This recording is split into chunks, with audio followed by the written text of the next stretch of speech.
cheques in the mail this morning? No. None at all? None. Just bills and circulars. Is there enough money in the bank to meet next week's wages? Yes, just. We're selling less, and what we're selling we're not being paid for. At least the creditors I visited last week extended our bills. They've given us a further month to pay. 20 years in the boot trade. I've always paid my debts in full. Most of the men that we owe money to are my friends. Well, at least they know we're still basically sound. Sounder than most. How sound? If we went down, if we were sold out tomorrow, we'd pay 12 shillings in the pound. Now, you told me 15 bob last month. Well, that was last month, wasn't it? The factory will never bring 5,000, not now. Well, I think it will. Perhaps, if we could find a buyer who wanted a place just this size, with just these facilities We in... must pay 15 shillings at least. Then we should go out right now. No. We might just make it. No. If we can hang on for another month and fulfill the orders we already have, it will add to our assets. Providing we are manufacturing at a profit. All those new kid lines are showing big profits. Not by my costings. Then they're not accurate. Look, our output is down. We must cost on a reduced output. That is how I concluded those new lines aren't paid. If our output is down, then our costs must come down. We must reduce staff immediately. That's why I've called both of you in, actually. I want a list drawn up of possible retrenchments.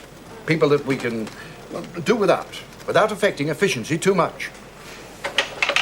Yes. Well, I'd better be off. Pay the wages of the staff we have left.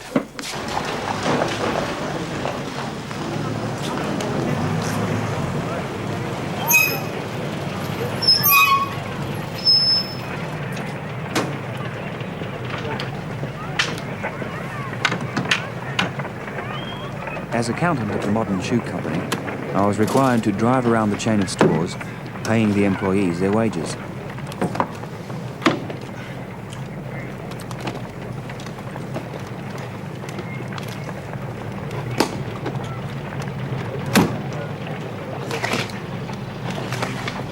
I checked the cash held by each manager, a duplicate of their sales buckets, and questioned them as to the movement of various lines.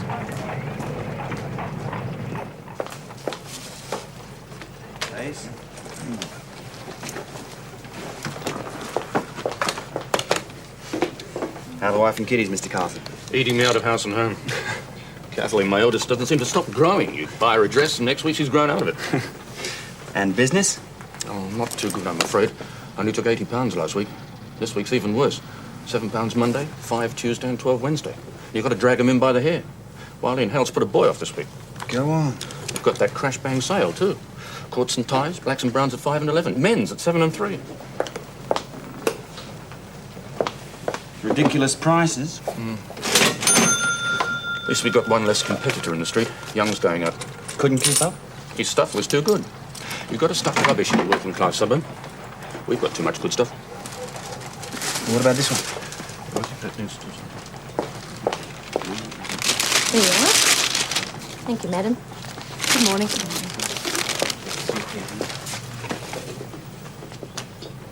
Excuse me.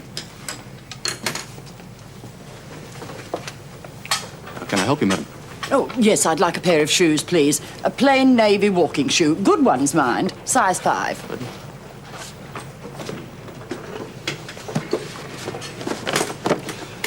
These are best quality. 30 shillings a pair.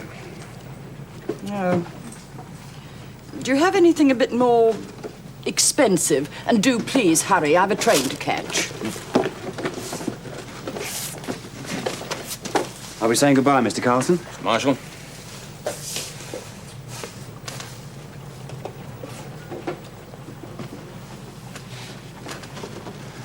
These are our most expensive line. The same style as the last one, but finer leather. £2 a pair. Oh, yes. Yes, now that does look quality.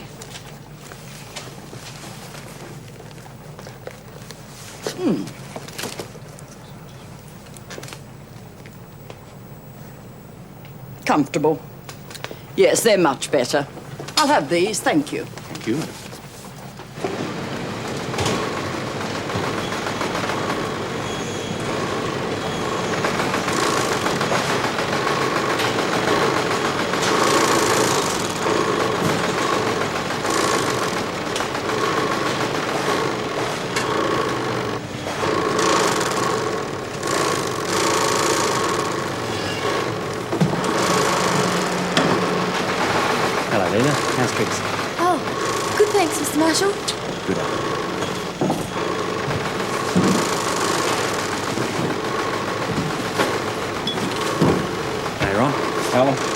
going? Can't complain. No one would listen if you did, mate, and that's a fact. Not these days. What you doing? There's a special. Dr. Martin's Arts for Poor Shoes. What's in that? Iodine. There's anything special about them. The old dears get a whiff of it, they'll pay the earth for them. And where's the arch support? You're looking at it. Goes on the lining. Something like hot cakes.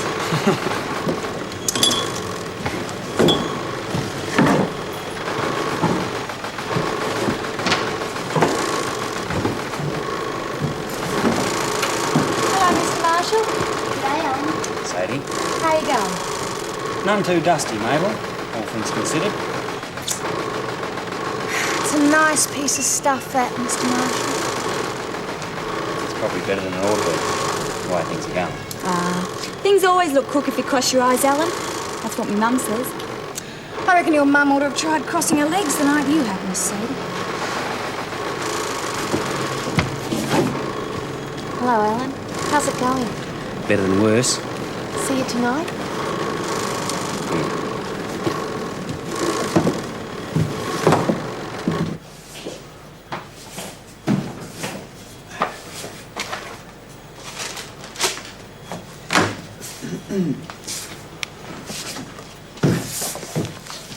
Alan? Yes, Laura. There's a girl waiting to see you, a Miss Reem Grant. Huh? She's looking for a job. It's a fat lot of good are coming here. We've got no vacancies. She's the eldest in a family of 6. Her father's been out of work all year. Well, isn't Mr. Klein's in? Well, yes, he is, but she is very young. Meaning I'm an easier touch, I suppose. All right, I'll speak to her. But it won't do any good.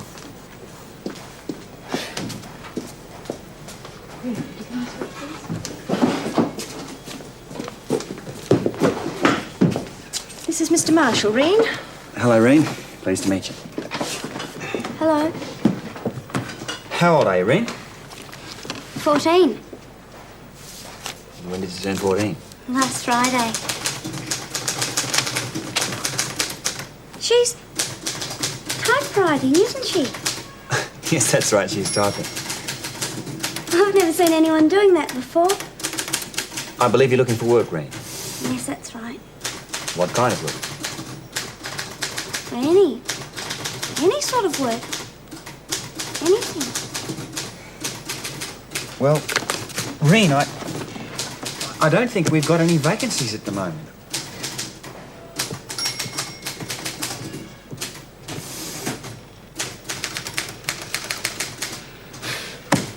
Hang on. I'll speak to Mr. Klein, seize the matter. Oh, look, I'm sorry, Reen, sit down, will you? Be back in a tick.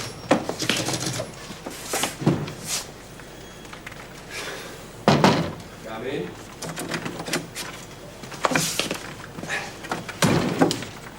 But she's only 14. Younger the better. You don't... Look, I thought there weren't any vacancies. I thought you were drawing up a list of retrenchments. A week's trial. We'll give her a week. What, up here? Eh? Well, I don't know, making the tea, doing the filing, that sort of thing. No. Down on the floor. Put her with those 2 tarts, Sadie and Mabel. I'll show her all the tricks. Can she start straight away this afternoon? I suppose so. Good. Well, go on then, you damned old mother hen. She'll be all right. Betty Freeman will look after her. Looks about 11. She's 14. You seen a birth certificate? No. Or something from her school to say she's legally left? No. It's not like you, Alan. You're usually fussy about things like that. Oh, but she's smart. Hey? Reen. Nimble with her fingers and quick to catch on. Mabel taught her everything she knows in 10 minutes flat. Alan, you've got your name in print. Yep. Came out yesterday.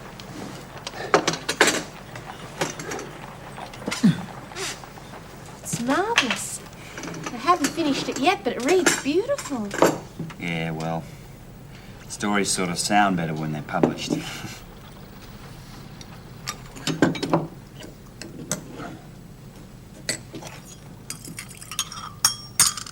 you are. Ah.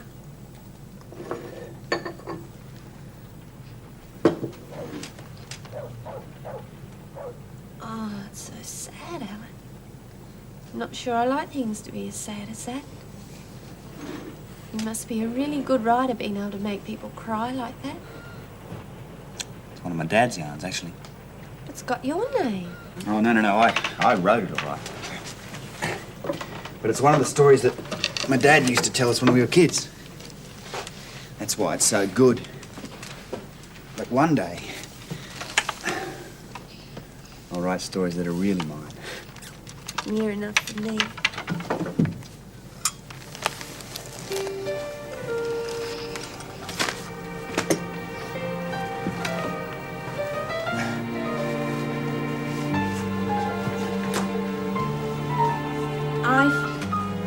I've written something. A poem.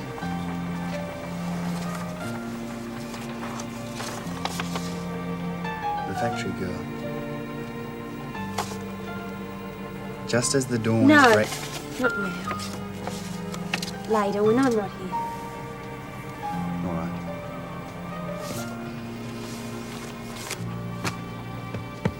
Here. Come on.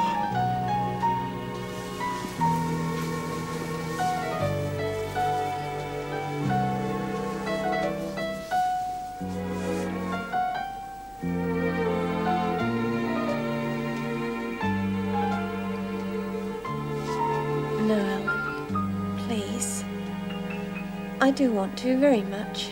That's the trouble. But if something happened like it did to Leela, we can't risk it, not until we...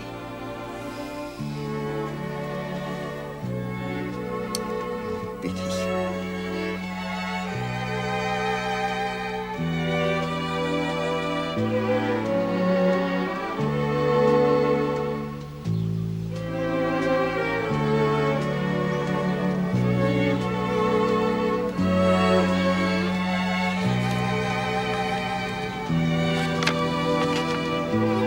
Now why do they condemn her, this girl that is earning her bread? She hasn't got much freedom, she works all day instead. And so she hurries homeward, her hair she has to curl. Tea ready, Mum, there's a dance tonight. That's the life of a factory girl. By one who knows.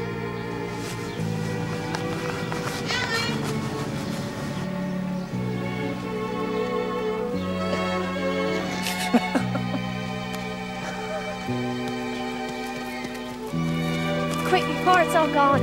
What about you? Oh, don't fancy it with dirt. That's what you get for being nice to people.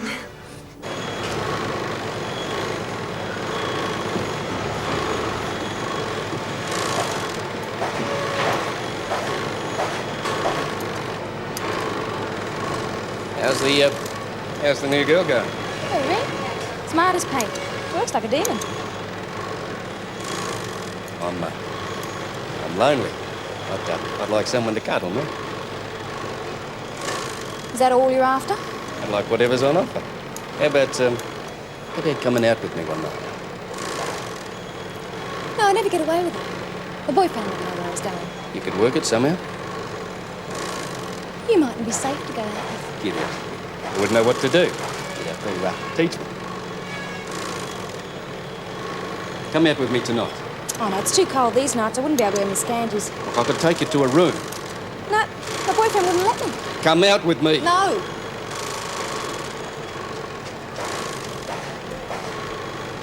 Talk.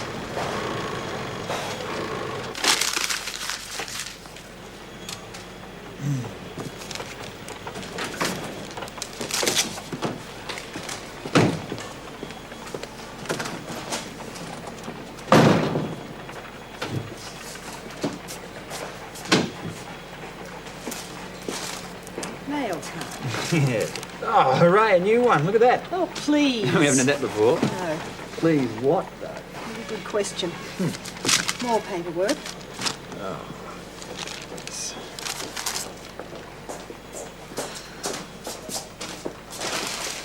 Oh, I've got a splitting headache. Those aren't lollies, Mabel. That stuff's a drug. The factory gives me the blasted headaches. The factory can give me something to get rid of them. Would you step in for a moment, please, Miss Truman, and bring your notebook? Yes, Mr. Clark. And you too, thanks, Alan.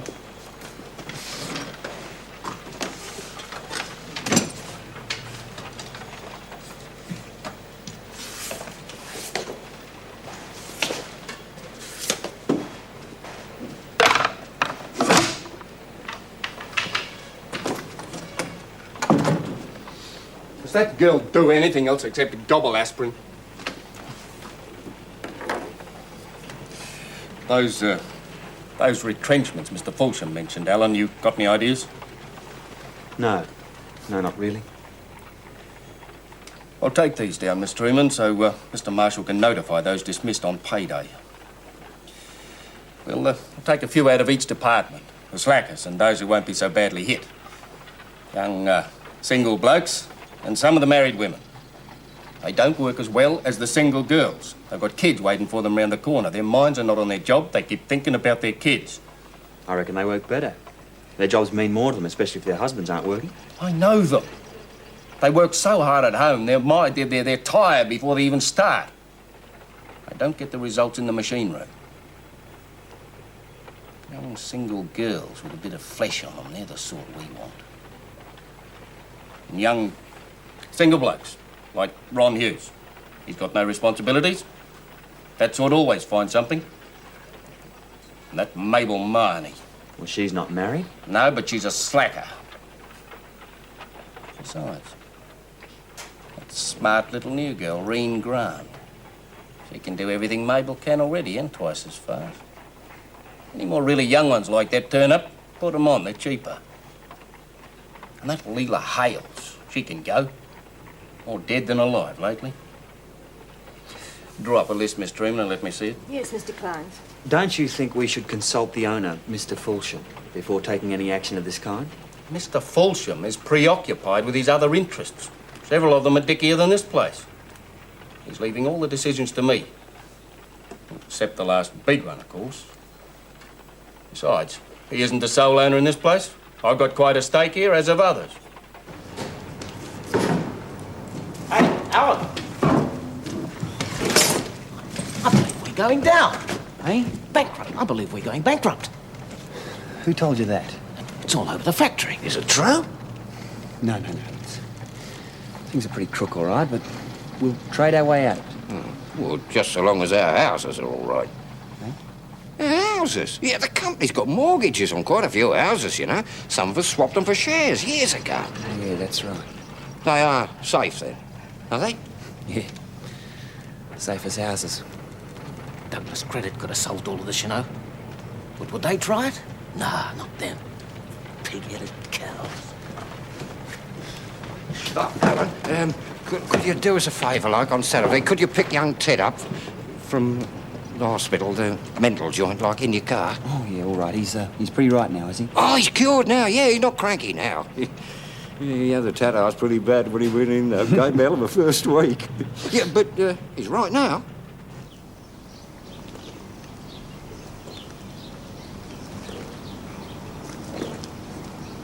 I get some fresh air into this day. You know, I was lucky to get out of that job without a hiding. But he didn't get one. Might have done him a lot of good. There's this cove coming to see someone. I was hot to scratch him. He chips me, so I let him have one. I tonked him where he is. He bashed me in the molars and then slipped me one in the guts. Oh, I was into him then. The water's come and run him out. Yeah, well, let's go and get a feed first, eh? Oh, good on you. I'm sick of eating with loonies.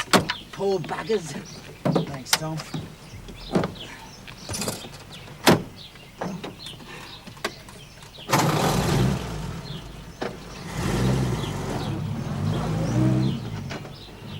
He's not mad, you know. Well, he's a bit, sometimes. He'd have gone madder in there. I ought to get him out. Do you like me veggies? You're good. Well, at least we won't starve. If the worst happens. This is Mrs. Davies from the Justice Investigation Company. How'd you do, Mr. Marshall? Haven't we met before? No, don't think so. Would you like to take a seat, Mrs. Davies? Thank you.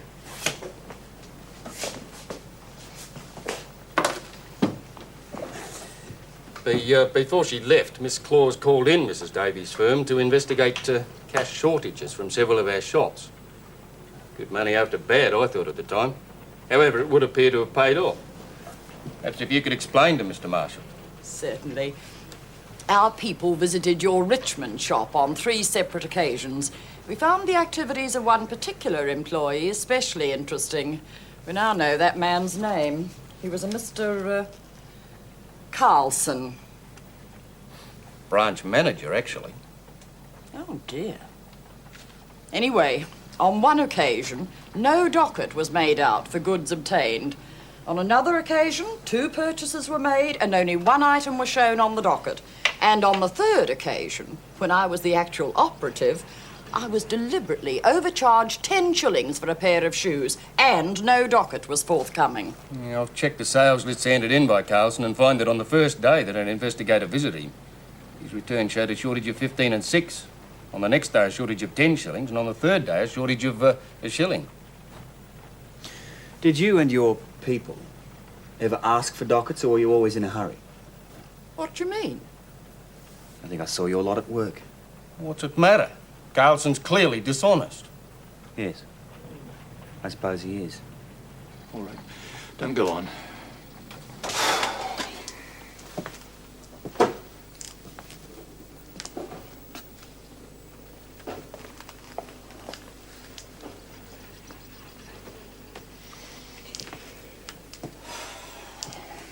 I knew I'd be just so sudden. What'll I do? You couldn't give me another chance? They won't even consider it. Not a branch manager. No, of course. I understand. I'll check the cash now and then I'll hand over to Johnston. In the meantime, you could write me out a declaration stating the length of time you've stolen from the firm and how much. But I haven't been... They were the only times. Management believes you've been at it on a regular basis and they won't be convinced otherwise. I've been instructed to call in the police if you refuse to sign it. You've no alternative, I'm afraid. Except jail. And that, of course, is unthinkable. How long's it been going on? 3 months? No, not that long. Well, how much then? A quid a week? Pardon? How much, Mr. Carlson? A quid a week? No, never that much. 15 bob, then? Never more. All right. We'll make it 15 bob. Have you any money in the bank? No. Good, they can't take what you haven't got. Well, you'd better state that you've taken 15 shillings a week over the past 10 weeks. And sign it. I'll fix the rest. They can't force you to refund it. Couldn't you go away for a while?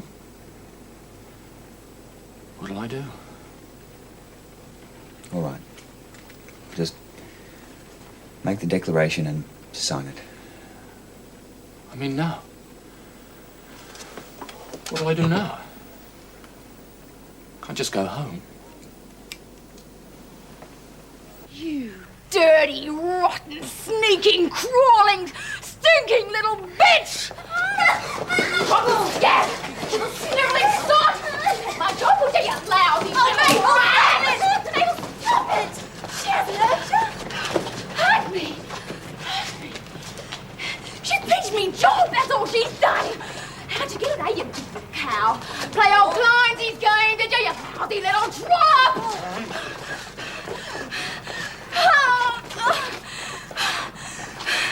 They set me, they did. After me teaching her all I know. Then she gets me damn job. She had nothing to do with it. Hey. She's not the only one who got the flaming sack. I mean, you got the sack too? Me and 14 others.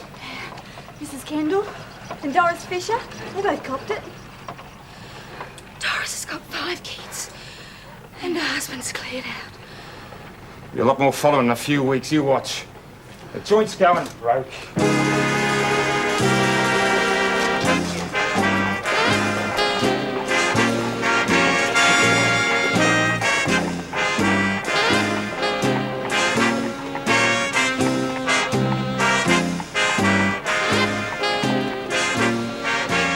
Going to stay here all night, are you?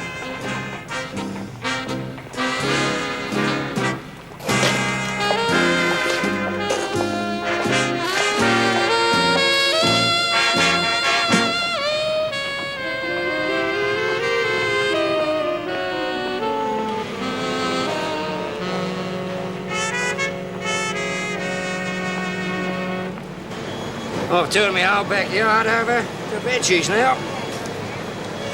Pumpkin, silver beet, tomatoes, spuds, the lot. Gonna dig up my front lawn as well. Whack some spuds in there. Even if things get real crook, at least we'll have something to eat. Get really crook, you won't. Your backyard will go along with your house. Hey, what's that bloke up to? Snowy Robinson. Hey, you! Robinson! You've been thieving. No. I took some soles to fit me kid's shoes. That's all. Now, you're one of the ones I kept on last month because of your family. And this is how you repay me. What else have you taken? Nothing, ever. I heard the firm was going bung. I thought it wouldn't matter. I'll get the police. No, please. Look, just to sole their shoes. I've worked here 8 years, but I never took anything else. All right, well, you can take the sack. Make up his wages. 8 years' work tossed out without even a reference. Come on. Wait. You can stay on. But you take so much as a tack and I'll bring in the police. Thank you.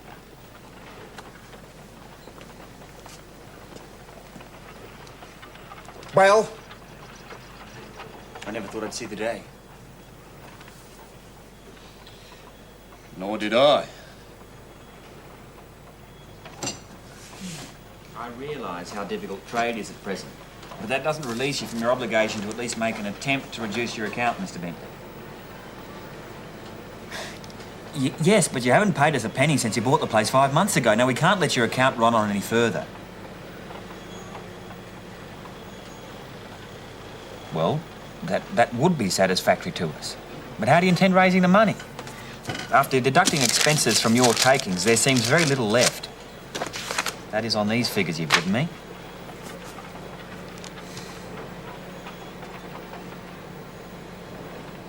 Oh. Oh, yes, I see. Yes, all right, Mr. Bentley, good. Yes, thank you. Goodbye.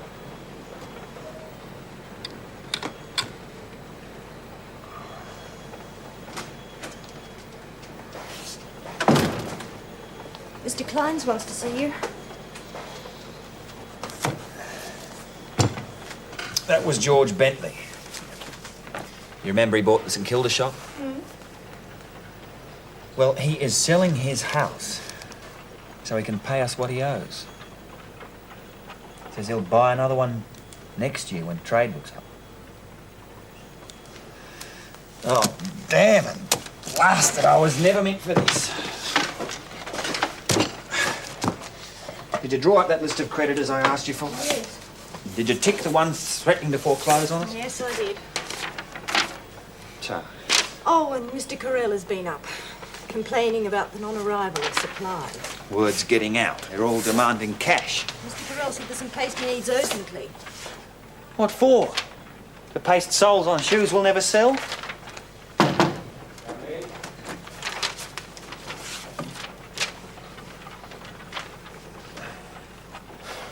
All right, Alan. Give me the worst. Gerald and Sons are demanding cash and refuse to take any more of our bills. There's one for £200 odd, due on Friday, which we can't possibly meet. The moment that happens, I'll cut off all our supply. That means our fine leather gone. Most of it. Well, what about the new process leather company? I'm stalling them all right, for the moment. Good. Oh, and Fitton of Fitton and Grayson was in yesterday. What did he want? Said he didn't have enough cash on hand to meet next week's wages. That man is worth £100,000 if he's worth a penny. I know that.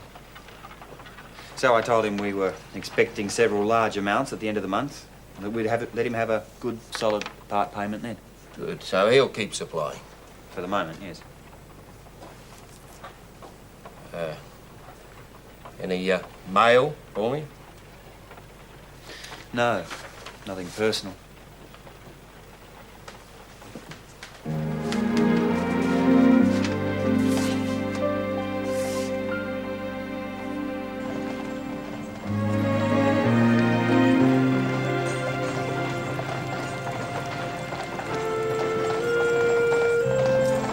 Driving a team like that, you can feel the power of the horses through the reins. My father used to say that the reins of straining horses could drain all the power out of your arms. I don't know. I reckon it goes the other way. You can send power down to them, help them along a bit. Now, a good horse stands high up off the ground. Plenty of daylight under him. Do you miss the bush, Alan? The country? No, not really. I suppose because I'm there all the time. Well, part of me's there all the time.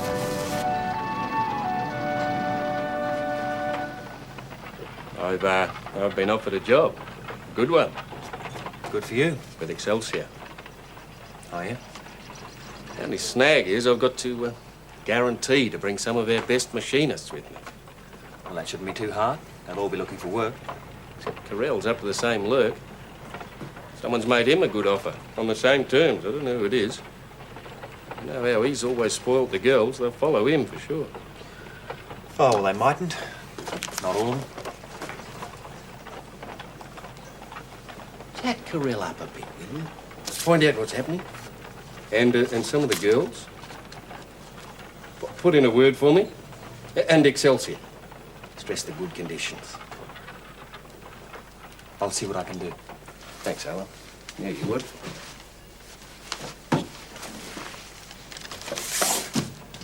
Oh, you busy? Not particularly. I'll be jotting out some references later on if you could type them up for me. Of course I will. You're not leaving already, are they? No, but they're all on the hunt, and I'll need references. Oh, and stick an extra £1 in the pay packets this week. Will the account stand it? Sure it will. I've been hoarding it for weeks. Won't Mr. Kleins notice the increased amount? Gave me some blank cheques. I'll fill in the amount. You won't be too happy when he finds out. Oh, yeah. And what's he going to do about it? Sack me? We filled all our orders. The clickers finish Friday, and the machinists next week. Alan? Yes? Mr. Kleins had me ring an order through to Crawford's this morning. What sort of an order? £30 worth of leather. There's the confirmation. That's right, an order's come in. We've got to fill it. But our creditors are meeting today. It'll be in before then. Crawford said they'd let us have it first thing in the morning. Oh, hell. Look, we won't have to pay for it. We'll be bankrupt before they bill us. We will send it back. Crawford's can't have heard we're going out. Well, I'm going to fill that order. I want that leather. I will ring Crawford's. Now, if you do that... I bloody well will, all right. I want that leather to carry on. Carry on? What with? By robbing Crawford's? Like creditors mightn't foreclose. Don't be bloody ridiculous.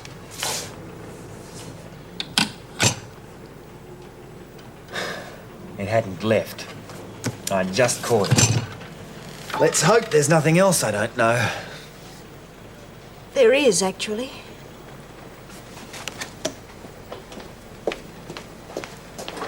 After you left last night, Mr. Kleins had me draw 2 cheques.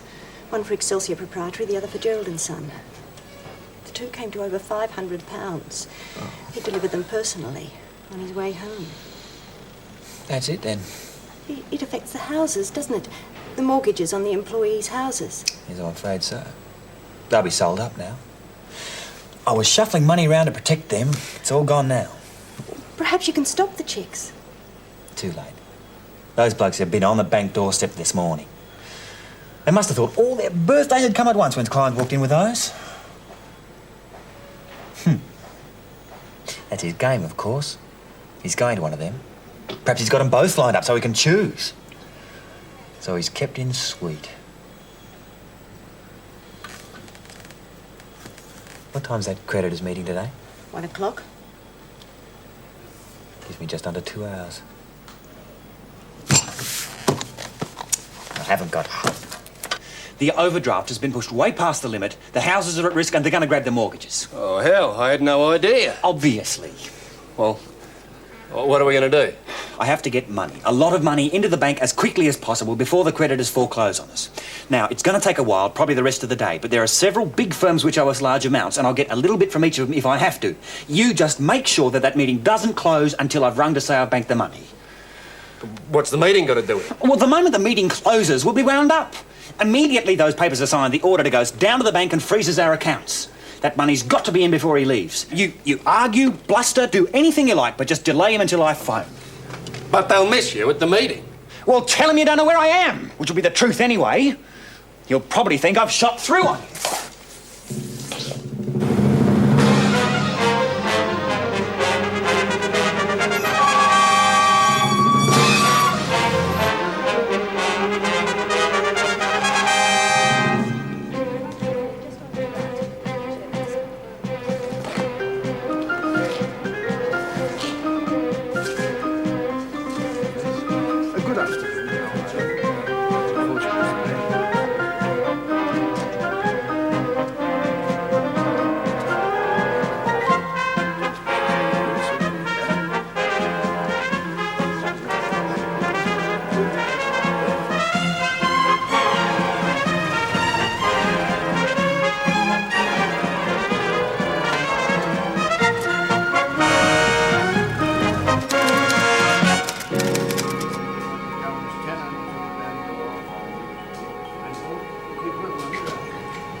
Mr. Marshall.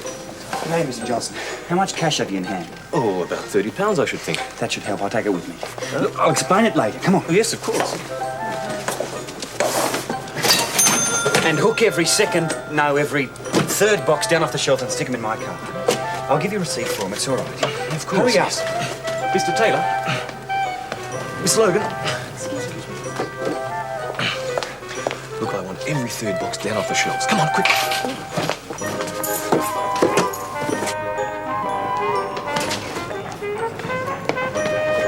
Well, that's the last of the boxes, Mr. Marshall. Right.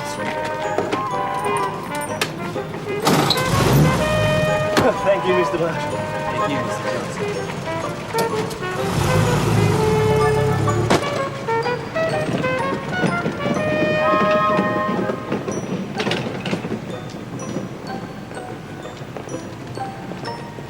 There you are, Mr. Marshall. Cash on the knocker. That's the cheapest load of footwear I've ever bought. Thank you, Mr. Simon. You've saved our hides. It's a pleasure, Mr. Marshall. It's a pleasure doing business.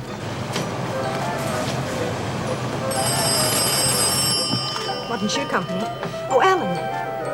Yes. Yes. Oh, marvellous. Yes, I will. Bye.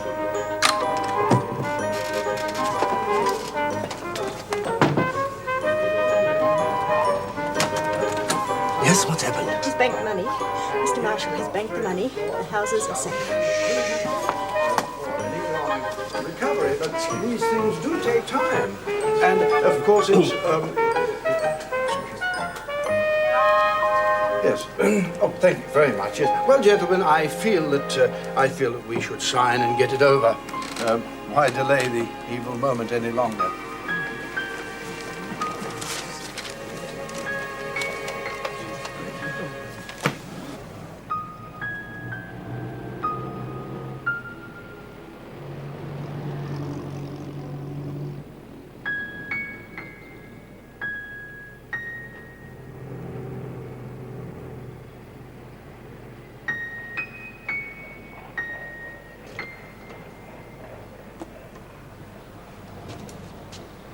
What the hell are you doing that for?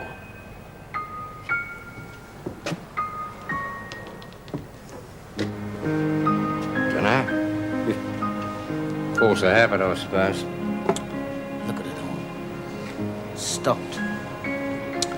All that energy stopped.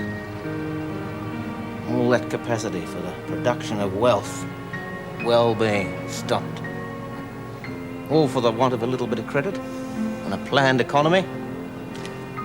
What'll happen to him now? It's all for scrap, I suppose. Not likely. Oh, someone will buy them, get them moving again. These machines will be producing shoes in 50 years' time. Your great-grandchildren will be getting their fingers caught in them then. Yeah, well, at least I've still got my veggies.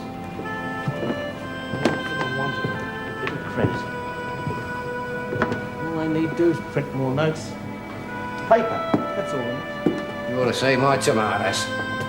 I've been getting horse shit from the local council depot. Grow! I never see tomatoes like them, not ever before. Yeah, young Ted's a bit of a worry now.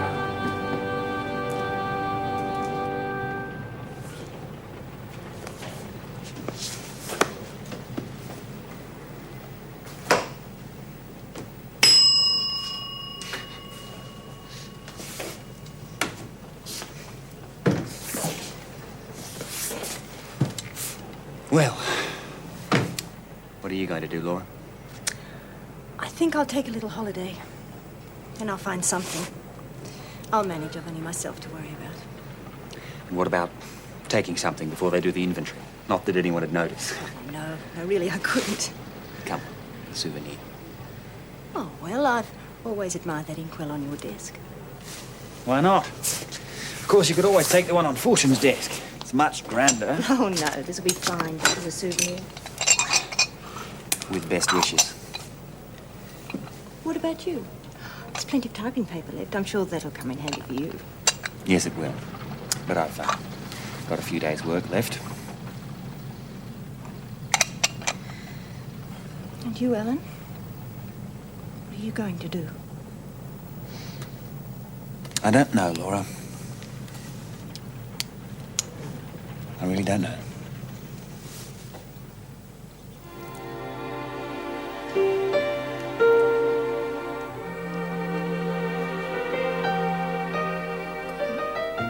Couldn't you ever love me enough to marry me? Well, yes, I do in a way. But I feel I can't take the risk. What risk, Alan? Well, I think I've worked out how I feel. But it still makes me uncomfortable. Guilty, really. Go on. Well, you say you love me, and I know you do, Biddy. But the shadows of the others, the other people that we've loved, they flit between us. Make us feel like liars. As if the words we speak aren't truthful. My love for you it's true. Then I must be the liar. But don't you see, I couldn't marry you with reservations. Love strong enough for marriage can't be any sort of a lie. I'd probably be unfaithful with monotonous regularity. Nothing monotonous about it. So you see, I can't marry you. The way things are, the way I feel. How could I ask you to?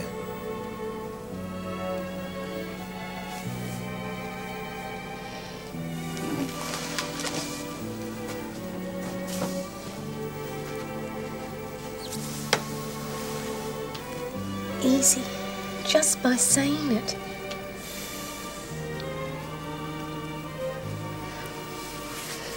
All right, I've bought my things. I'm staying for the lucky last time. No care, no responsibility.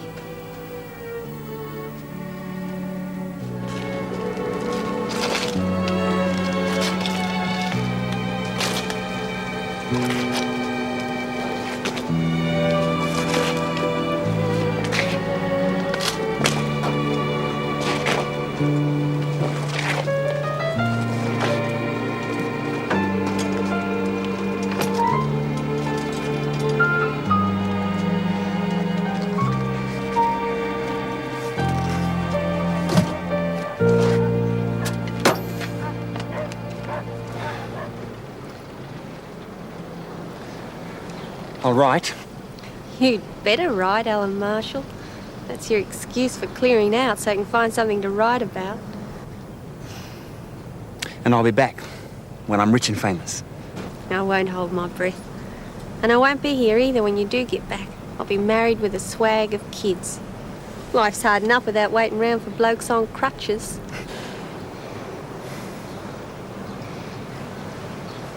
Goodbye, Biddy.